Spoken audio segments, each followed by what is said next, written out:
नमस्कार, स्वागत है आपका बिग फाइट लाइव में। आपके साथ मैं हूं श्वेता मिश्रा अवस्थी। राजनीति शब्द को अगर अलग अलग किया जाए तो निकल कर आता है राज प्लस नीति, जिसमें राज का मतलब है शासन और नीति का मतलब उचित तरीका, या फिर दूसरे शब्दों में कहे तो जनसेवा। लेकिन लगता है आज की राजनीति की दिशा में इस शब्द के मायने कुछ नेता भूल चुके हैं। ऐसा हम इसलिए कह रहे हैं क्योंकि आज के दौर में जनता की सेवा तो दूर, बाहुबल, धन बल और गुंडागर्दी की राजनीति करने का ट्रेंड चल रहा है। बीते कुछ वक्त से सामने आ रही तस्वीरें इन्हें पूरी तरीके से साबित भी कर रही हैं। चाहे बात पूर्व कांग्रेस नेता और देवली उनियारा से निर्दलीय प्रत्याशी नरेश मीणा के एसडीएम को थप्पड़ मारने की हो, या फिर काम करवाने जूते मारने का बयान देने वाले कांग्रेस नेता धीरज गुर्जर की बात हो।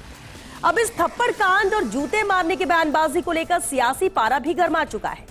बीजेपी के प्रदेश अध्यक्ष मदन राठौर ने साफ कर दिया है कि यहां गुंडागर्दी की राजनीति नहीं चलेगी। ये नेताओं को तय करना होगा कि वो राजनीति को किस दिशा में ले जाना चाहते हैं। वहीं अब सवाल ये है कि इस तरह की बाहुबल की राजनीति करने वाले ये नेता समाज को क्या संदेश देंगे, क्योंकि एक नेता को जनप्रतिनिधि बनाने का काम जनता ही करती है, और अगर वो उनके साथ न्याय न करके गुंडागर्दी करता घूमे तो सवाल खड़े होना भी लाजमी है। बात आज इसी खास मुद्दे पर।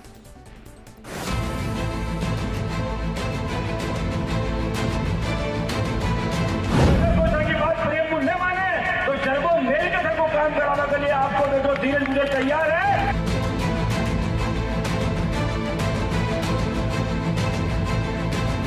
ये कतई स्वीकार्य नहीं है। बाहुबली राज नहीं चाहिए।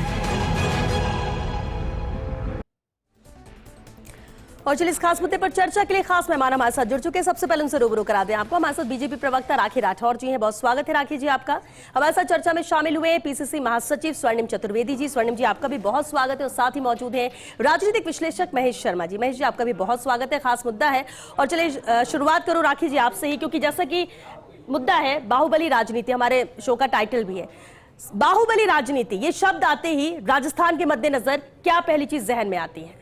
देखिए, जिस तरह की घटनाएं पिछले दिनों हुई, मैं यही कहना चाहूंगी कि राजनीतिक क्षेत्र के अंदर शुचिता का हमें ध्यान रखना चाहिए, और सभ्य समाज के अंदर एक संयमित भाषा के साथ में अगर हम काम करते हैं, कानून के दायरे में रहते हुए जनता ने जो हमें काम दिया है उसको पूरा करते हैं, तो वही काम हमें करना चाहिए। क्योंकि जैसा कि हमने देख रहे हैं कि पिछले दिनों जिस तरह की घटनाएं राजस्थान के अंदर हो रही है, आप देखिए धीरज गुर्जर जी के बारे में यही कहूंगी कि जिस व्यक्ति के साथ में बहुत क्लोज हैं, प्रियंका वाड्रा जी के साथ में, उनकी आइडियोलॉजी को नीचे ला रही है, सर्वोच्च पाठशाला से पढ़कर के इस तरह की चीजें ला करके नीचे रख रहे हैं। और ये देखिए, ये साफ साफ दिखाता है कि कांग्रेस पार्टी के अंदर मोहब्बत की दुकान के अंदर कैसे नफरत का सामान है। जो आइडियोलॉजी, जो डीएनए है, वो सामने नजर आता है। जिस तरह की भाषा का प्रयोग ना केवल हमारी सरकार में, इससे पहले भी अशोक चांदना जी का स्टेटमेंट मैं आपको याद दिलाना चाहूंगी, जब ट्वीट करके उन्होंने कहा कि इस जलालत भरी मंत्री पद से इस्तीफा ले लीजिए क्योंकि अधिकारी काम कर रहे हैं। अभी फिर उन्होंने स्टेटमेंट दिया। तो इस तरह के स्टेटमेंट देना मुझे लगता है ठीक नहीं है। अधिकारी वर्ग जो एक ऐसा वर्ग है जिसके साथ मिलकर के सभी सरकारें काम करती हैं, हमारे प्रदेश को, हमारे देश को आगे ले जाती है, वो ऐसी भाषा का प्रयोग साफ साफ ये दिखाता है कि हार की कहीं ना कहीं बौखलाहट है। वो खुद तो हारे, बात वही है जैसे हारते हैं। राहुल गांधी जी भी अजीब अजीब स्टेटमेंट देते हैं, और वही डीएनए नीचे चल रहा है, ये लोग भी अलग अलग स्टेटमेंट देते हैं। आप देखिएगा 23 तारीख को 0-7 पर आएगी कांग्रेस पार्टी, एक भी सीट जीतने वाली नहीं है, और यही हार की बौखलाहट जो है वो सामने नजर आती है। आपके सामने लोकतांत्रिक तरीका है जिसके माध्यम से आप जनता की आवाज उठा सकते हैं। मैं तो कहती हूं मीडिया है बहुत अच्छी प्लेस। आप ये बताइए, अगर कोई भी जगह पर उनके साथ में नाइंसाफी होगी तो आप क्या उस मुद्दे को नहीं उठाएंगे? बिल्कुल। क्या आप उसको जनता से रिलेटेड, लेकिन जनता से रिलेटेड सवाल होना चाहिए, व्यक्तिगत नहीं। अगर आप जनता से रिलेटेड सवाल करेंगे तो मुझे लगता है मीडिया, चाहे फर्स्ट इंडिया, जो हमेशा हर जगह पर अपनी भूमिका जो है वो लोकतंत्र के चौथे स्तंभ के रूप में निभाता है, वो निभाएगा। लेकिन वो काम नहीं करना है। थोथी वाहवाही या सिर्फ ओछी जो एक लोकप्रियता पाने के लिए जिस तरह का काम किया जाता है, मुझे लगता है सभ्य समाज में इसकी कोई जगह नहीं है। और जैसा हमारे अध्यक्ष जी ने कहा, ऐसी चीजों को जनता को भी नकारना चाहिए। किसी समाज को बरगलाना, किसी वर्ग को बरगलाना अपने व्यक्तिगत स्वार्थ के लिए, अपनी हार को छुपाने के लिए, मुझे लगता है ये ठीक नहीं है। लेकिन कर नहीं सकते कुछ भी, क्योंकि इनका डीएनए ऐसा है। लेकिन कानून अपना काम करेगा। और श्वेता ये पूछ लेना, कानून जब काम करेगा तब विक्टिम कार्ड मत खेलना। ऐसे मत कहना विपक्ष में हम पे ये एक्शन ले लिया, विपक्ष में हम पे ये कर दिया। ये विक्टिम कार्ड खेलना बंद करें, कानून के दायरे में काम करें, तो मुझे लगता है जनता इनको भी पसंद करेगी। स्वर्णिम जी, बाहुबली राजनीति की बात की जाए कि राजनीति का जो चेहरा है वो बदल रहा है, और प्रदेश में राजस्थान जो कि हमेशा शांत प्रदेश रहा है, लेकिन यहां पर जिस तरह की बयानबाजी हो रही है, और जो दो नेता एग्जाम्पल के तौर पर सामने आ रहे हैं वो कांग्रेस से जुड़े हुए हैं। अब इस तरह के बयान आने के बाद बीजेपी की तरफ से कांग्रेस को घेरना, कटघरे में खड़ा करना, सवाल उठाना भी लाजमी बनता है। स्वर्णिम जी, सबसे पहले तो इस दिशा में क्या वाकई में राजनीतिक चेहरा बदल रहा है? और अगर कांग्रेस की बात करें, प्रियंका गांधी की बात कर ले, राहुल गांधी की बात कर ले, मोहब्बत की बात करते हैं, प्यार की बात करते हैं, वो सबको साथ लेकर चलने की बात करते हैं, उनके बयानों में नजर आता है, तो फिर कांग्रेस के नेता ये किस दिशा में जा रहे हैं जो ऐसे बयान दिए थे? देखिए श्वेता जी, मैं अभी बहुत धैर्य से मैंने सुना, बड़े आपने राखी जी ने कहा, एक कोई गांव में प्रचलित मुहावरे को जो जब दोहराया धीरज गुजर ने, उसको लेकर के एक बतंगड़ तो बना। मदन राठौड़ जी ने भी बयान दिया। बिल्कुल हम सहमत हैं कि राजनीति में शुचिता होनी चाहिए और हिंसा का कोई स्थान नहीं है। लेकिन अनीता बघेल जी ने अजमेर में अभी, जो वर्तमान में विधायक भी हैं भारतीय जनता पार्टी की और पूर्व मंत्री भी रह चुकी हैं, अभी कैबिनेट मंत्री को क्या कहा था एक अधिकारी के लिए कि जूते मारूंगी उसको? कहा था या नहीं कहा था? उस पर कोई नहीं बोलेगा क्योंकि ये भारतीय जनता पार्टी के। इनके जो केंद्रीय मंत्री थे कैलाश चौधरी, उन्होंने राहुल गांधी जी के लिए क्या बयान दिया था? क्या अनुराग ठाकुर ने नहीं कहा था कि गोली मारो? बयान दिया था ना। और कितने बयान मैं इनके गिनाऊं? ये सारे बयान जो हैं भारतीय जनता पार्टी के नेताओं के हैं। लेकिन कांग्रेस के किसी नेता ने न तो कभी हिंसक बयान दिया, ना हिंसा करी, ना हिंसा का समर्थन किया और ना हिंसा में सम्मिलित हुए।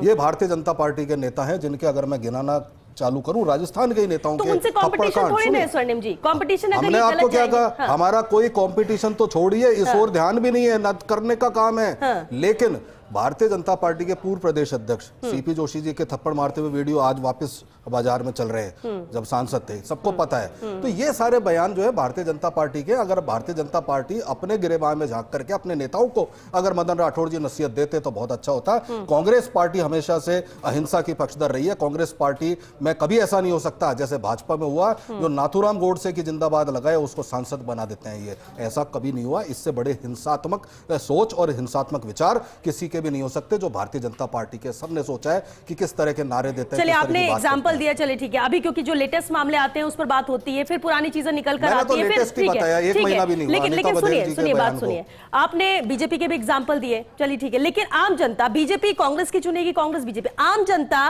इन बयानों को कैसे ले? सही ठहराए, गलत ठहराए?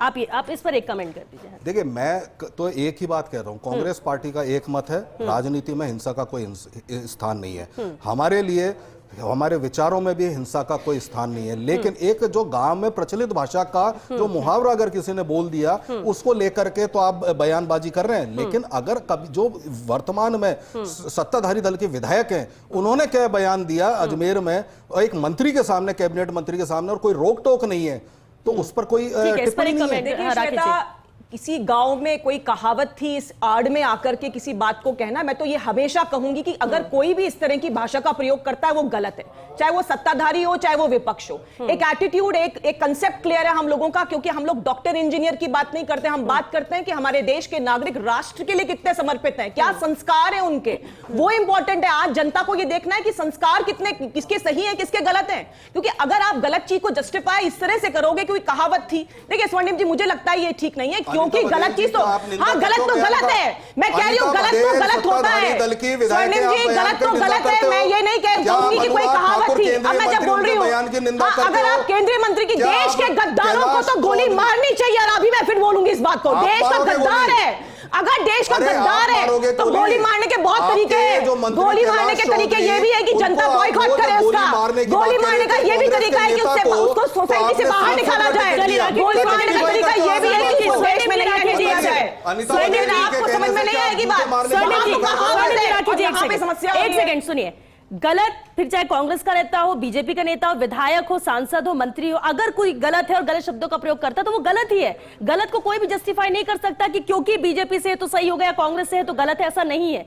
बयान अगर इस तरह से आते हैं वो गलत है। और अगर प्रदेश की बात है, एक व्यक्ति भी कोई अगर कांग्रेस से कोई नेता कहेगा, भले आप लाख सफाई दे या उसको सही ठहराए गलत ठहराए, लेकिन कांग्रेस बदनाम होती है। ऐसे बीजेपी से भी अगर कोई बोलेगा तो पूरी बीजेपी की बात हो जाती है, इसलिए सवाल खड़े होते हैं और इसलिए इस पर मुद्दा बनता है और चर्चा होती है। वापस आपका मैं रुख करूंगा। महेश शर्मा जी, बाहुबली राजनीति की हम बात कर रहे हैं। चलिए, चुनावों के दौरान देखने को मिलता है, आमने सामने होते हैं, आप प्रचार प्रसार में जाते हैं और भाषा का स्तर भी गिर जाता है, कई बयान ऐसे सामने आते हैं। सामान्य तौर पर भी अगर आप बयान दे रहे हो, कुछ कह रहे हो और इस तरह के शब्दों का प्रयोग किया जाए, बाहुबल दिखाया जाए, गुंडागर्दी दिखाई जाए या फिर लोकतंत्र पर हमला किया जाए, जिस तरह से अगर हम नरेश मीणा वाले मामले को देख लें, क्या वाकई में प्रदेश की राजनीति का स्तर अलग जा रहा है, अलग दिशा में जा रही है, या फिर हम ये माने कि ये बस हो गया, लेकिन राजस्थान की राजनीति स्वच्छ है, साफ है और नेता भी सब समझते हैं? किस तरह से देखें इसे? हाँ, ये जो घटना हुई है समावता की, तो वो वास्तव में निंदनीय तो है ही, साथ साथ ही ये हमारे सभी राजनीतिक दलों के लिए चिंतन और मनन का विषय है कि हम किस दिशा की ओर लोकतंत्र को लेके जा रहे हैं। आप ये देखिए, एक लंबा अरसा हो गया है कि राजनीति में धन बल हो, बाहुबल का ही प्रताप ज़्यादा हो रहा है, और जहाँ अच्छी छवि, ईमानदार छवि को कोई मतलब ज़्यादा तवज्जो नहीं दी जा रही है। जब तक कि राजनीति में अगर शुचिता कायम करनी है तो आपको बहुत से राजनीतिक दलों को ही तय करने पड़ेंगे कि हम जिसको टिकट दे रहे हैं वो कैसे प्रत्याशी हैं, उनका पिछला विगत क्या है, और वो क्या देश की प्रगति में कितना योगदान देने में सक्षम है या कर सकेंगे या दिशा दे सकेंगे। और चूंकि नेताओं के हाथ में देश को दिशा देने की ज़रूरत होती है, यहाँ तक कि प्रशासन को दिशा देने की ज़रूरत होती है, वहाँ ये स्वयं अपना आचरण अगर शुद्ध नहीं रखेंगे तो ये हम आम जनता को कैसा नेतृत्व देंगे। लेकिन एक नैरेटिव बन रहा है कि सकारात्मक तरीके से आगे बढ़ने के बजाय नकारात्मक तरीके को अपना करके हम अपनी छवि को बनाना चाहते हैं। ये कि नई प्रवृत्ति आ रही है, और ये खासकर युवा वर्ग के जो नेता हैं उनमें इस तरह की छवि होती है, किसी प्रशासनिक का देखो चांटा मार दिया या और कुछ कर दिया, ये वगैरह जो इस तरह की जो आज की नहीं घटना कोई ये आज ही हुई हो।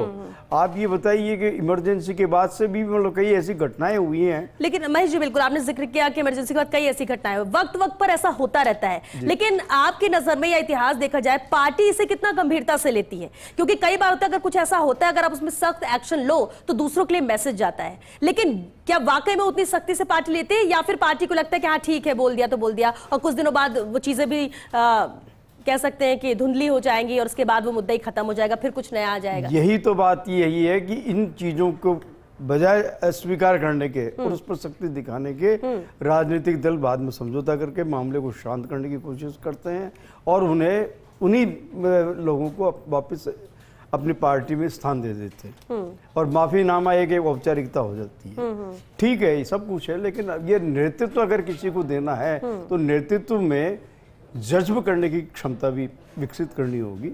ये राजनीतिक दलों को अपने अपने यहाँ के जो कार्यकर्ता हैं उन्हें प्रशिक्षित करने की भी बहुत जरूरत है कि किस तरह का वो सामान्य रूप सार्वजनिक जीवन में आचरण करें, जिससे कि पार्टी की छवि भी बने और उनकी छवि भी बने, और वो किस तरह से आगे लोकतंत्र को लेके जाएंगे। आज बड़े बड़े देशों में मतलब लोकतंत्र को और संविधान की जब खतरे की बात हो रही है, जब खतरे की बात है कि संविधान से जुड़े हुए व्यक्ति के, कार्यपालिका के किसी व्यक्ति को आप, और जो संवैधानिक कार्य है चुनाव कराने का, उसको ही अंजाम देने वालों को भी आप हाथ उठाते हैं, तो आप एक तरफ लोकतंत्र की बात करते हैं, एक तरफ संविधान की बातें करने लगते हैं, और संवैधानिक संस्थाओं के उनसे जुड़े लोगों को आप मतलब किस तरह से उसके साथ व्यवहार कैसा करते हैं, ये हमें सोचने की जरूरत है। ये भाजपा को भी और कांग्रेस को भी और अन्य किसी भी दल को। बिल्कुल अहम बात आपने कही महेश जी। राखी जी, अब क्योंकि उदाहरण आते रहते एग्जाम्पल, और ऐसा नहीं है कि बीजेपी में नेता ऐसे नहीं हो या सिर्फ कांग्रेस में ऐसे हैं, या फिर कांग्रेस के नेता अभी आ रहे हैं बीजेपी जैसे एग्जाम्पल, ठीक है, कई बार बहुत ज्यादा गुस्से में ऐसा नेता कर देते हैं, कई बार उसको अस्वीकार भी नहीं करते, लेकिन पार्टी कितनी गंभीर होती है इस तरह के मामलों को लेकर? क्योंकि अगर बीजेपी में भी नेताओं ने ऐसे किए हैं तो ऐसा नहीं कि बहुत सख्त कार्रवाई कर दी गई हो, और ऐसे में अगर जब सख्त कार्रवाई नहीं होती तो हौसले और बढ़ते हैं दूसरों के भी, कभी एक मामला आता है कभी दूसरा मामला आता है, कोई भी पार्टी हो। कितनी गंभीरता से आपको लगता है कि इस पर एक्शन होना चाहिए इस तरह के मामलों में, अगर राजनीति साफ सुथरी प्रदेश की रखनी है तो? बिल्कुल श्वेता, मैं तो कह रही हूँ एक्शन होना चाहिए, और इसीलिए रिपीटेड नहीं होता है हमारे आप जिनके लिए आज हम लोग, धीरज गुर्जर जी ने अभी कुछ दिन पहले जो नंबर प्लेट है गाड़ियों की उस पर भी कुछ लिखने के लिए अधिकारियों को कुछ जूते मारने की बात कही थी। बार बार जब रिपीटेशन होता है तो निश्चित तौर पर पार्टी को एक्शन लेना चाहिए, किसी कहावत के नीचे ले जाकर के उसको छुपाना नहीं चाहिए। लेकिन जिस संविधान को लेकर के राहुल गांधी महाराष्ट्र में घूम रहे हैं वो अलग बात है कि उनके सम्मेलन में जो संविधान की कॉपी होती है वो खाली होती है, इनकी समझ भी उतनी है जितनी संविधान के खाली पन्ने वो लेकर के घूम रहे हैं। संविधान की बात बात करते हैं तो क्या ये संवैधानिक है कि आप रास्ते पे खड़े होकर के लोगों के बीच में लोगों को भड़काएं, उनको इस तरह की भाषा का प्रयोग करें, बार बार रिपीट करें? तो क्या पार्टी को एक्शन नहीं लेना चाहिए? और एक्शन जो हम लोगों ने लिया वो हमारा इंटरनल मैटर, और हम लोगों ने लगातार उस चीज को रोकने का प्रयास किया। और मैंने पहले भी कहा, हमारी आइडियोलॉजी एक संस्कार के साथ में आगे चलने वाली राजनीति की हम लोग बात करते हैं। ऐसा नहीं कि किसी के पीछे उसको छुपा करके हम लोग कहेंगे नहीं साहब ये तो ठीक था, ये ठीक। जो गलत है वो गलत है। अगर आप अधिकारियों से मिसबिहेव कर रहे हैं तो वो गलत है, उसको कैसे ना कैसे हमें कानून के दायरे में ला करके जनता के काम करने चाहिए, और जो हम लोग प्रयास हमेशा करते हैं। और यही एक स्वच्छ राजनीति में जाने का एक तरीका हो सकता है। ये तो एक्सेप्ट ही नहीं करते, आपस में नकारा, निकम्मा, नालायक, गद्दार, करोना, ये आपस में ऐसी भाषा का प्रयोग करते हैं। ये बीती बात हो गई कांग्रेस की, बहुत सारे बयान ऐसे आए थे, बिल्कुल ठीक है, आप अभी जिक्र कर रहे हैं। लेकिन स्वर्णिम जी, ये तो बीजेपी की बात हो गई। अब अगर धीरज गुर्जर ये बयान देते हैं तो क्या कांग्रेस इसे गंभीरता से ले रही है? क्योंकि जूते मारने के बाद पहली बार नहीं है, अक्सर जो बयान आते हैं धीरज गुर्जर के वो इसी तरह के बयान होते हैं। तो क्या कभी उनको हिदायत दी गई, कुछ नोटिस दिया गया, कुछ कहा गया कि अभी हुआ लेकिन लास्ट मौका है, आगे ऐसा नहीं होने, ऐसा कभी सुनने को कुछ मिला नहीं? देखिए श्वेता जी, मैं स्वर्णिम जी तो मानने को तैयार नहीं, कैसे करेंगे बताइए? मानने को तैयार नहीं, गलत किया है। जवाब इनको दे दूं कि जो लोग संविधान बदलने की बात करते हैं उन्हें संविधान खाली नजर आएगा, जो संविधान में चलते नहीं, संवैधानिक संस्थाओं का दुरुपयोग करते हैं, जिसका कारण है कि ये हिंदुस्तान, हमारे राजस्थान जैसे शांत प्रदेश में समरावता जैसी घटना हुई, ये प्रशासन का फेलियर था। और जहां तक मैंने आपको कहा कि मैंने तो आपको अभी उदाहरण बताया कि अभी हाल ही में हफ्ते 2 हफ्ते पहले जो सत्ताधारी दल के विधायक ने जो कहा और एक कैबिनेट मिनिस्टर को कहा और पूरी पब्लिक मीटिंग में कहा, आपने तो कोई एक्शन नहीं लिया। आप एक्शन लेके प्रेसिडेंट सेट कीजिए और सारी चीजें। कांग्रेस का कोई नेता इस तरह से किसी भी अधिकारी के विरुद्ध बात नहीं करता। हाँ, अगर अपने सत्ता का या अपनी पावर का दुरुपयोग किया तो भारतीय जनता पार्टी ने किया, लगातार नेताओं ने किया। मैंने आपको कहा, धीरज गुर्जर, सुनिए, धीरज गुर्जर का पूरा बयान आप चलाइए। वो सामाजिक कार्यक्रम में ये कह रहे हैं कि हमारे बच्चों को सबको राजनीति की बजाय पढ़ाई पे ध्यान देना चाहिए, पढ़ लिख करके कुछ बड़ा आदमी बनना चाहिए, बाकी उन्होंने एक मुहावरा दोहराते हुए काम तुम करा लेंगे। तो ये सारी चीजें हैं जिसमें शामिल होता है कि संघर्ष होता है, आंदोलन होता है, जो भी दबाव होता है अपनी बात पहुंचाने के लिए, वो विरोध होता है। लेकिन सबसे बड़ी बात यह है कि भारतीय जनता पार्टी स्वीकार करने को तैयार नहीं है। सत्ता में बैठकर के अगर ये धमका रहे अधिकारियों को, अपने अधिकारियों को धमका रहे या नहीं धमका रहे, तो आपने क्या कार्रवाई की, करके दिखाइए। सुनिए स्वर्णिम जी, बीजेपी के लिए बोल रही हैं आप, अब बार बार सवाल ही कांग्रेस पर उठा रही हैं। आप तो कांग्रेस की तरफ से एक जवाब दे दिए धीरज गुर्जर को लेकर। ठीक है, आपने कहा कि पहले उन्होंने बहुत बातें की और उसके बाद एक कहावत के तौर पर उन्होंने वो बात रखी, लेकिन क्या वो सही था? देखिए, कांग्रेस पार्टी कभी भी राजनीति आप में हिंसा की पक्षधर नहीं है। मैं आपको फिर कह रहा हूँ, और हमने कभी हिंसा नहीं की, न उन्होंने कहीं हिंसात्मक कोई कदम उठाया कभी आज तक। लंबे समय से राजनीति में विधायक भी रहे और यहाँ पे मंत्री का पद का दर्जा रहा है, लेकिन किसी विशेष वर्ग को किसी को भड़काने का काम नहीं किया। भड़काने का काम वो होता है जो भाजपा के नेता भाषण दे के करते हैं। सस्ती लोकप्रियता के लिए तो आप कर रहे हो, आपकी मंत्री कर रही है, आपके नगर निगम के महापौर ने किया, जिस नगर निगम में आप हैं वहाँ की महापौर ने क्या गालियां दो, खुली छूट है। इन्होंने 5 साल अपनी सरकार में अपने लोगों को गालियां दी और अब आकर के अधिकारियों को गालियां दे रहे हैं। अधिकारियों को गालियां दे रहे हैं, आप एक्शन लीजिए ना। हमारे किसी अधिकारी ने, हमारे किसी पदाधिकारी ने नहीं किया कभी ऐसा। कानून अपना काम करेगा। लेकिन ठीक है, आप दोनों एक दूसरे पर या अपने कार्यकाल की बात कर लीजिए, लेकिन अगर गाली देने से काम हो ही जाता तो हर कोई गाली देके काम ही करवा लेता। ये होता नहीं है, उल्टा दूसरी चीजें यहां पर सेट हो जाती हैं, वो भी नकारात्मक, जो कि सही नहीं है राजनीति के लिहाज से ही बात की जाए, क्योंकि हर एक चेहरा अहम हो जाता है जनप्रतिनिधि के तौर पर देखा जाए। आज अगर कोई चुनाव हारा है तो कल वो फिर लड़ेगा, किस मुंह से जनता के बीच जाएगा? अगर इस तरह के बयान दिए जाते हैं तो वो फिर कोई भी हो, पार्टी के स्तर से ऊपर उठकर ये बात की जा रही है। महेश जी, क्योंकि वक्त भी खत्म हो रहा है, सवाल ये भी है कि लोकतंत्र पर हमला किया जाए या बाहुबल दिखाया जाए, गुंडागर्दी, सबकी बातें भी सब करते हैं और कुछ नेता है जो खुद भी यही करते हैं। फिर राजस्थान की राजनीति को लेकर जो कहा जा रहा है कि दिशा बदल रही है, तो क्या वाकई में है, या ये जो नए नेता आ रहे हैं वो अलग दिशा में ले जाना चाह रहे हैं, पुराने वहीं के वहीं हैं? मैं यही कह रहा हूं कि जो दिशा दी जा रही है, नेताओं को सोचना चाहिए, खासकर युवा वर्ग को, इनको प्रशिक्षित करने की आवश्यकता है। और ये जब तक पुराने और बुजुर्ग जो है आपके राजनीतिज्ञ हैं, उनको ये इस पे जोर देना चाहिए कि कैसे युवा तैयार करें हम जो राजनीति में अच्छे। आपने ये देखा होगा प्रधानमंत्री नरेंद्र मोदी ने भी ये एक बार कहा था कि राजनीति में अच्छे नेताओं की जरूरत है और उसके लिए प्रशिक्षण देने की व्यवस्था है। राजनीति में आगे आने का आह्वान किया है।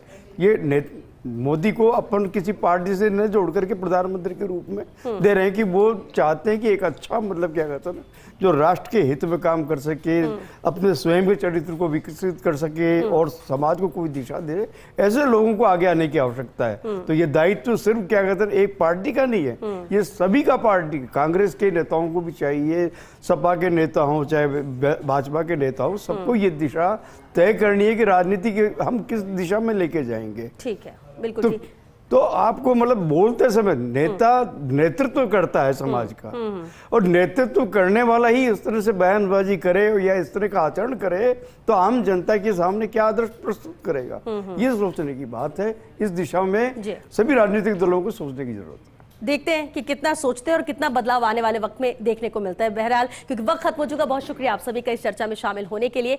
तो देखिए, जनसेवा का काम राजनीति करती है और जो भी राजनीति में आते हैं वो कहते हैं कि हम जनसेवा करने के लिए आए, लेकिन आज का दौर बदल रहा है, आज के नेता बदल रहे हैं, उनकी सोच बदल रही है, भाषा बदल रही है। इस बदलाव को रोकना होगा। हालांकि कहा जाता है कि बदलाव होना जरूरी है, बदलता है तो कुछ बेहतर होता है, तो इससे क्यों ना सकारात्मक तरीके से बदलाव किया जाए राजनीति में। और राजस्थान का नाम तो अलग ही है राजनीति के तौर पर, तो ये कौन से परिप्रेक्ष्य में जारी, किस दिशा में जारी, क्यों दिशा बदल रही है, इस पर भी सोचने की जरूरत है। और कांग्रेस नेता हो या बीजेपी नेता हो, उससे बेहतर है या उससे ज्यादा अहम हो जाता है कि आप नेता कैसे हैं और उसका ख्याल और उसकी छाप आम जनता के बीच में होना चाहिए। फिर आप किसी पार्टी से लड़ें या आप निर्दलीय लड़ें या आप जनता के बीच में जाए, कम से कम आपकी एक अलग पहचान होगी। लेकिन अगर ऐसे शब्दों का प्रयोग करेंगे और या गुंडागर्दी, बाहुबली की बात की जाएगी, तो थोड़ी देर के लिए तो हो सकता है कि लोग आपके साथ आ जाए, लेकिन आपकी इमेज क्या बनती है वो भी बहुत महत्वपूर्ण होती है राजनीति में। और इसलिए इस छवि को बेहतर पेश करने की कोशिश भी नेताओं की तरफ से होनी चाहिए। और अगर ऐसा कोई बयान देता है तो पार्टी की तरफ से उस पर एक्शन भी होना चाहिए,